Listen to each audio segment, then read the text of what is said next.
I had many mentors in my Iowa schooling. We had I was lucky, I guess. I arrived at South Tama High when they had a number of of people who thought about drama and wanted to make plays with kids. And Ann Rebick was there. She sort of ran the drama department. And Mrs. Geiken and Mrs. Fitch.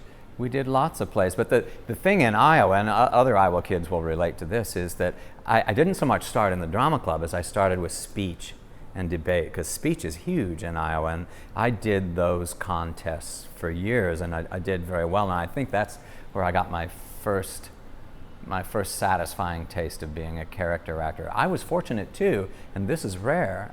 I mean, this is a stroke of fortune. I grew up in a town where, oh my God,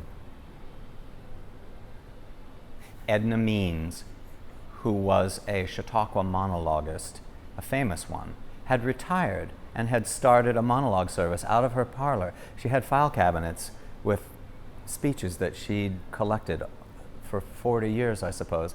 And I was invited to her parlor for tea one day, and she said, "Well, now, young man, let's select for you a monologue." And she picked one out. It was the craziest monologue. I did it in the voice of a Swedish lumberjack who was stranded on a mountaintop in a blizzard. And I won a blue ribbon at state with it, and I was off to the races. So who else gets to have tea with Edna Means and have her pick the right monologue? Wow.